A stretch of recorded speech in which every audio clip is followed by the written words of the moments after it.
Selamat pagi pemirsa. Pengabaian pemerintah yang dilakukan secara terus-menerus terhadap ketidakadilan yang dialami rakyat ibarat bom waktu. Peristiwa kerusuhan di Nepal adalah contoh nyata dari ilustrasi ini. Bom kemarahan rakyat Nepal meletup pada pekan lalu sebagai ekspresi puncak kemarahan mereka terhadap gaya hidup hedon dan korupsi para elit.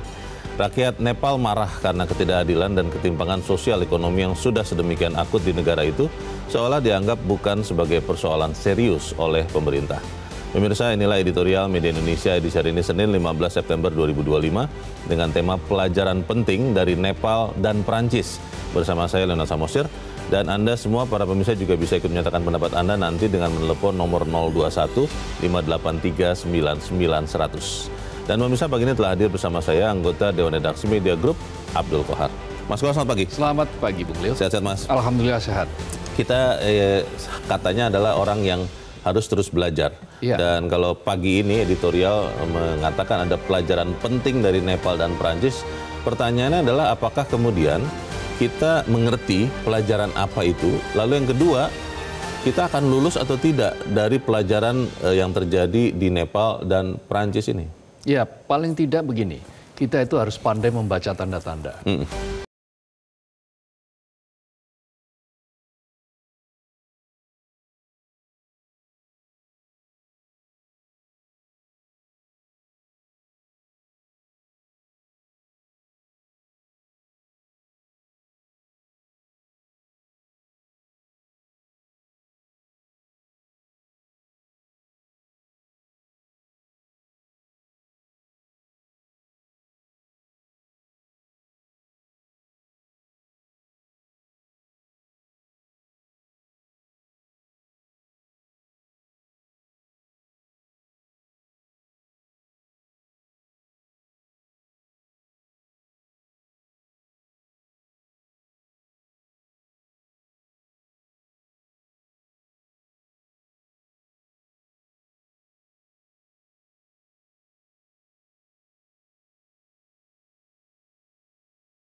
Kehancuran seperti yang terjadi di Nepal ketika lebih dari 50 orang, bahkan yang menyebut terakhir ada yang menyebut 72 orang meninggal dunia dalam demonstrasi beberapa saat yang lalu, beberapa waktu yang lalu. Pertanyaan besarnya Mas Kohar adalah apakah memang kita bisa belajar dari Nepal dan Prancis, lalu yang paling penting belajarnya itu kita bisa menghindarkan kerusakan yang terjadi di sana terjadi di sini atau tidak. Kita akan bahas itu. Dan pemirsa, inilah editorial Media Indonesia untuk hari ini Senin 15 September 2025, pelajaran penting dari Nepal dan Prancis.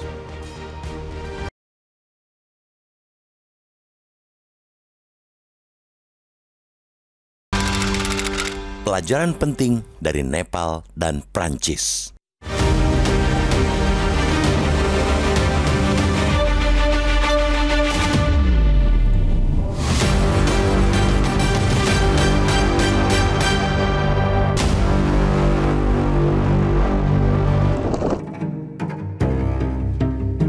Pengabaian pemerintah yang dilakukan secara terus-menerus terhadap ketidakadilan yang dialami rakyat ibarat bom waktu. Pada mulanya, pengabaian itu menciptakan ketidakpuasan, lalu berkembang menjadi krisis kepercayaan, dan puncaknya memunculkan kemarahan rakyat yang teramat sangat.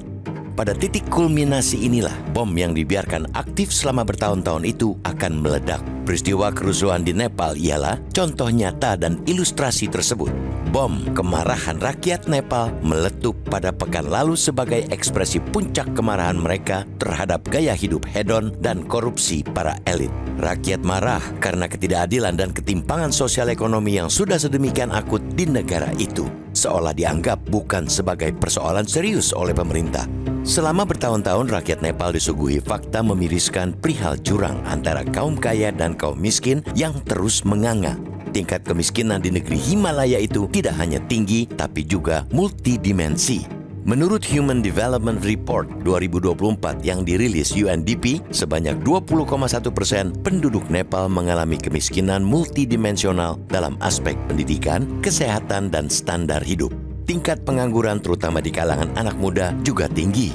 Pada 2024, tingkat pengangguran generasi muda sebanyak 20,82%. Padahal, hampir sepertiga penduduk Nepal ialah kaum muda yang berusia di bawah 30 tahun. Penciptaan lapangan kerja sangat minim.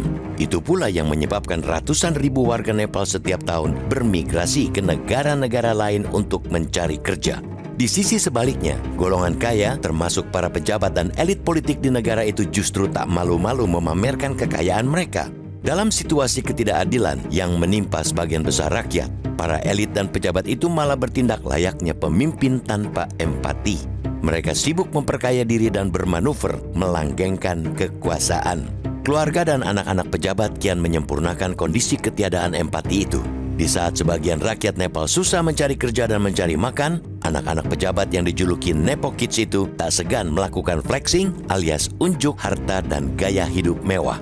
Ketika rakyat kebanyakan bergulat untuk memutus rantai kemiskinan, keluarga elit dengan entengnya memamerkan liburan mewah mereka ke luar negeri. Kondisi tersebut makin diperparah dengan praktek korupsi yang kian sulit diberantas. Bila dilihat dari Indeks Persepsi Korupsi 2024 yang dirilis Transparency International, Nepal hanya memperoleh skor 34 dari 100, sekaligus menempatkan negara itu di peringkat 107 negara paling korup di dunia.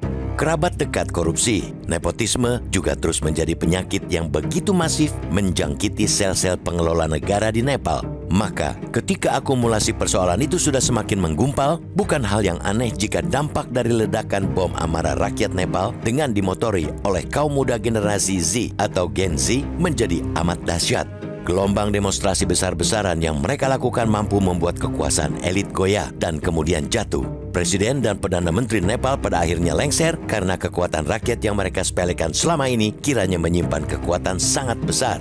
Di Prancis pun nyaris serupa. Para pengunjuk rasa yang sebagian dari kalangan Gen Z beraksi di seluruh negeri. Demonstrasi di Prancis juga merupakan luapan kemarahan rakyat terhadap elit politik di pemerintahan Presiden Emmanuel Macron. Apalagi setelah pemerintah berencana memotong anggaran publik. Seperti di Nepal, unjuk rasa di Prancis berubah menjadi kerusuhan. Apa yang menimpa Nepal dan Prancis mestinya menjadi pelajaran teramat penting bagi Indonesia. Apalagi pada akhir Agustus lalu, demonstrasi besar dan berujung anarki juga terjadi di Republik ini. Pelajaran bertubi-tubi baik dari dalam maupun luar negeri itu semestinya bisa membuka mata dan hati pengelola negara ini untuk lebih banyak bertindak dan mengambil kebijakan sesuai kehendak rakyat. Akar persoalan dari aksi-aksi di banyak negara belakangan ini termasuk Indonesia sesungguhnya sama, yaitu perkara ketidakadilan sosial ekonomi yang kian lebar, korupsi dan nepotisme yang terus mengikis kepercayaan, dan nihilnya empati dari sebagian pejabat publik. Semua itu harus menjadi cermin bagi pengelola negara ini untuk lebih peka dan menajamkan empati kepada masyarakat. Di saat yang sama, mutlak bagi mereka untuk segera menyetop pengabaian terhadap kepentingan rakyat. Jangan sampai bom waktu yang lebih dahsyat meledak dan memorak-porandakan Nusantara yang dengan pengorbanan serta susah payah kita bangun akibat para elit yang meremehkan rakyatnya.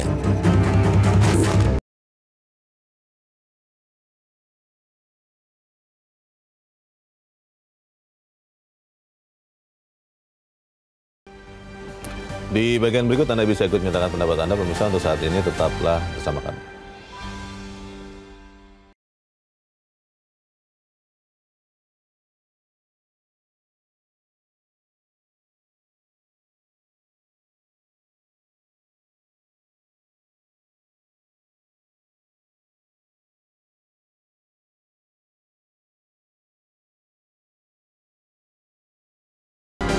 Media Indonesia mengajak Anda untuk mengakses fitur premium e-paper.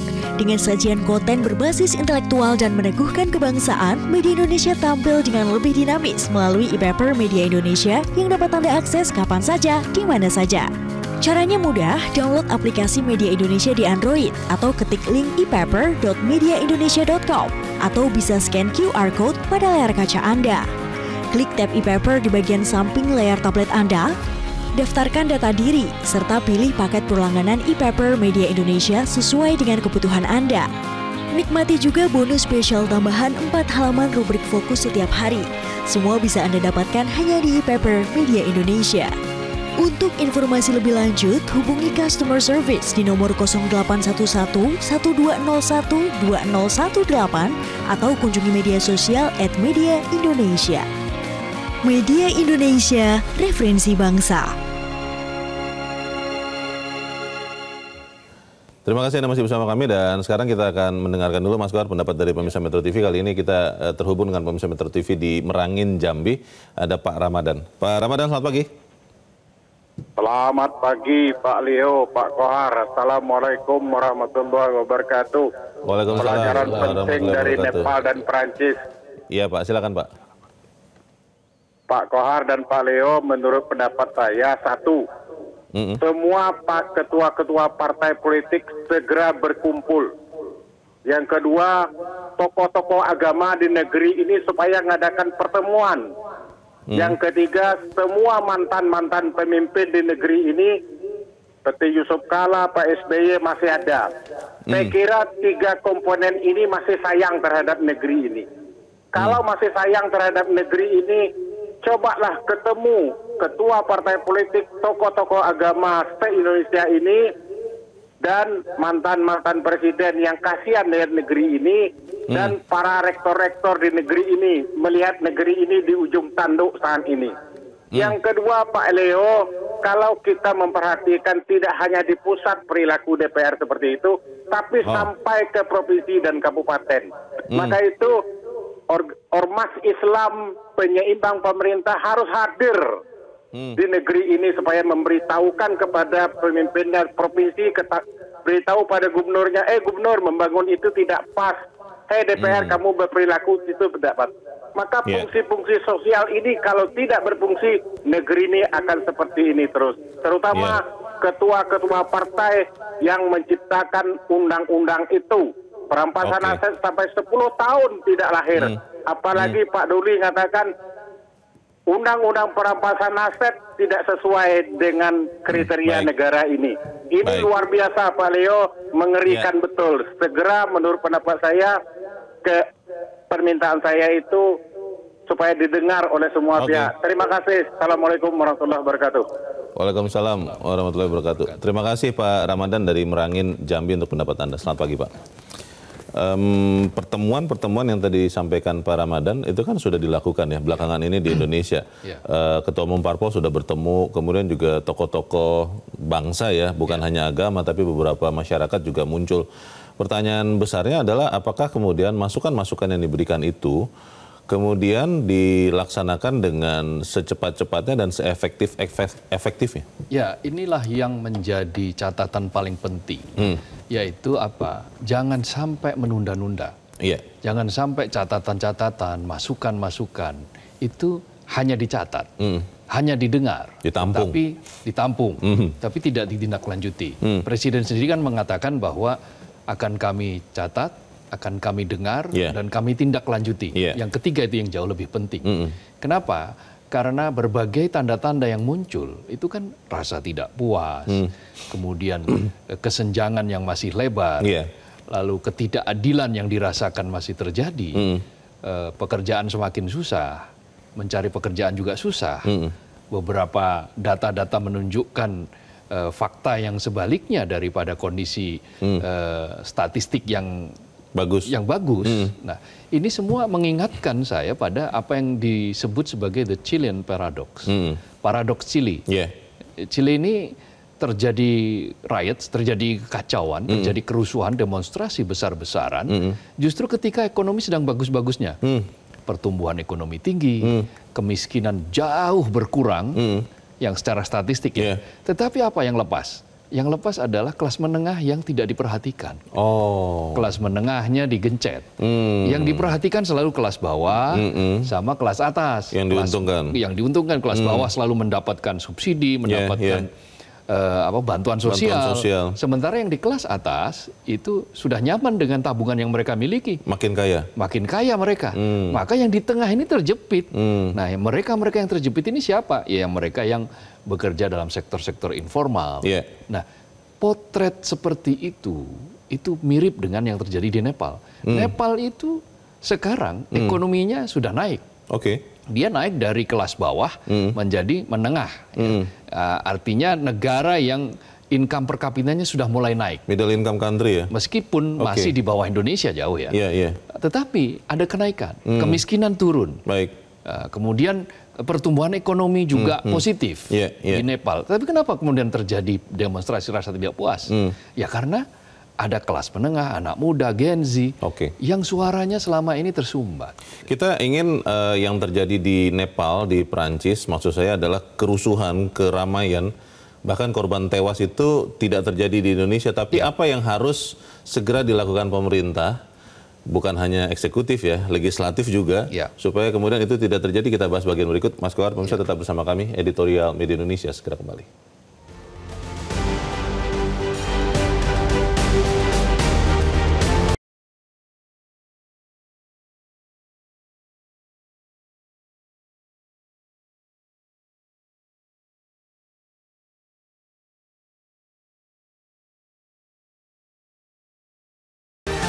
Terima kasih Anda masih bersama kami di Editorial, dan kita ada di bagian akhir dari diskusi kita pagi ini. Mas Kohar, kalau melihat apa yang terjadi di Nepal dan Prancis, dan sebenarnya akhir Agustus lalu kan juga sempat terjadi di Jakarta dan di beberapa kota lain.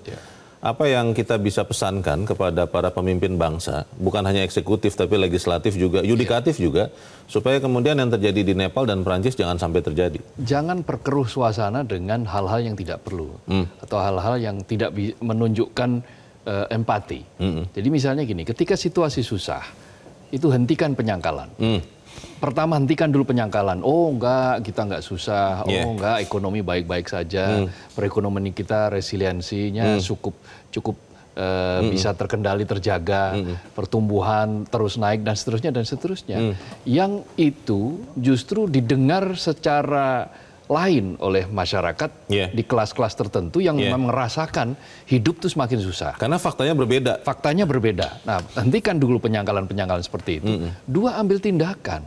Kenali. Jangan sampai kita gagap, apalagi gagal dalam membaca tanda-tanda. Ketika tanda-tanda sudah menunjukkan ada tren seperti itu, maka harus diambil solusi secepatnya. Apa yang terjadi di Nepal itu adalah kekeliruan itu. Ditambah dengan hal-hal yang tidak perlu seperti apa? Flexing, pamer kemewahan dari keluarga, maka kan dikenal istilah nepo baby, nepo kids, gitu yang keluarga pejabat, keluarga yang ini yang menunjukkan sikap hedon dan seterusnya. Padahal hasil korup ya. Padahal beberapa diantaranya nyebut bahwa itu adalah hasil korupsi. Nah, kalau hal-hal semacam ini tidak segera dihilangkan, tidak segera diberantas, empati tidak ditumbuhkan, ya akan menjadi bom waktu yang siap meledak kapanpun. Akan menjadi semacam bisul yang siap pecah kapanpun hanya dengan senggolan kecil saja. Nah, itu yang tentu sangat tidak kita harapkan. Prancis juga sama. Prancis yang relatif katanya tenang dan seterusnya. Tetapi faktanya ketika ada efisiensi sampai 44 miliar euro, anggaran kesehatan dipangkas, lalu kenaikan uang tunjangan pensiun ditangguhkan, dan libur 2 hari kemudian dihapus menjadi hanya 1 hari. Jadi banyak hal-hal, langkah-langkah yang justru tidak menunjukkan empati ketika masyarakat membutuhkan itu. Dan jangan sampai itu terjadi di Indonesia. Betul. Fakta bahwa negara hadir itu harus betul-betul kelihatan bahwa negara memang hadir. Baik, kita aminkan hal itu. Mas Abdul Kohar, terima kasih sudah hadir tempat ini. Selamat pagi. Terima kasih. Selamat pagi, Bung Leo. Pemirsa, akar persoalan dari aksi-aksi di banyak negara, termasuk di Indonesia, sesungguhnya sama, adalah ketidakadilan sosial ekonomi yang semakin lebar, korupsi dan nepotisme yang terus mengikis kepercayaan, dan nihilnya empati sebagian pejabat. Semua itu harus jadi cermin bagi pengelola Indonesia untuk lebih peka dan berempati kepada masyarakat. Saya, Leonard Samsubi, terima kasih. Anda sudah menyimak Editorial Media Indonesia untuk pagi ini. Terus jaga kesehatan Anda, terus jaga nurani Anda. Selamat pagi, sampai jumpa.